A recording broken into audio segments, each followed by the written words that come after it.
Well, the early years in our marriage, we weren't saved. We didn't know Christ, and we were living different lives, if you will. Yeah, it was 5 years of us living independent lives. We were pursuing our own goals, whether it was education, jobs, even home owning. I wanted to buy a house on my own, and he could buy his house and different accounts. If something bothered me or irritated me, I was quick to, without grace and without love, just confront her. There was a lot of yelling. There was a lot of yelling and pointing out our errors. Like, this is how you make mistakes, and this is what I hate about you. And he'd go back and say, well, this is what I hate about you. So it was more of a who can hate the other person the most list. I successfully graduated the academy, and now you have a younger man with a badge and a gun, and you tell him to go enforce the law, and that only made the pride in my heart, it just magnified to a great degree, where I told my bride, I don't want to live with you anymore.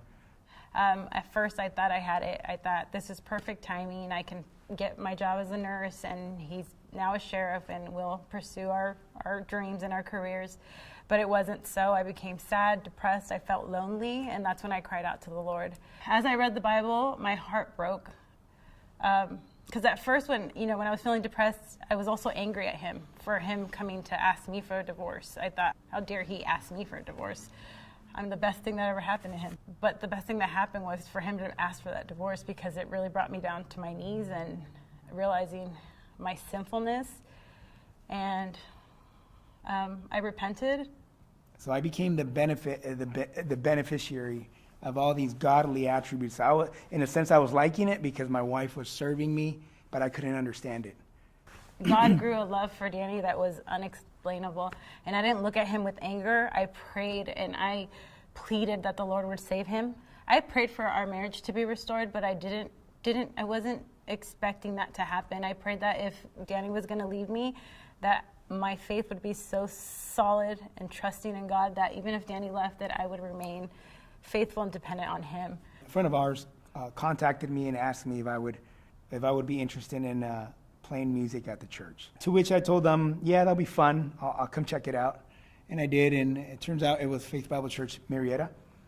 So the time came, and I was invited to lead the saints in worship. And I went through the motions, sang, led the congregation in singing, and sat in the middle of the auditorium. And then Chris Mueller walks up, and he starts teaching Ephesians chapter 5, and he starts addressing men. And I was angry. I wanted to walk up and leave, but only one thing, and one thing alone was compelling me to stay. My guitar was on the stage, and I couldn't leave. I was unknown for the most part to the church body, yeah. But I am so thankful that I was known by God, because now I saw my sin, so I repented as a guest. This is just evidence of God's grace. As a guest, praise leader, if you will, I heard the gospel and I responded. And he was waiting on the couch, and he said, we need to talk, which was unusual. We never talked. It was very rare that we'd talk. And so I sat down, and he started to ask for forgiveness for his sin against me. He said he knew he had sinned against a holy God. And I can't express the feelings. It was so much joy, so much thankfulness, all unable to I didn't know how to react. I just remember hugging him and saying, I'm so thankful that you know Christ. I'm so thankful that you know who God is. So the means that God used to sanctify us and to grow our marriage and restore our marriage, if you will, was the church. Older women speaking into your life, older men speaking into my life. Transparency.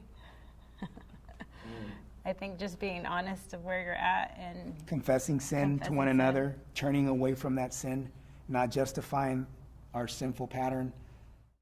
So if there's a woman that's going through that similar scenario that I was going through at that time, I would encourage them to find dependence on the Lord, to trust the Lord despite your feelings, to find that solid ground in Him, and to pray and cry out to the Lord.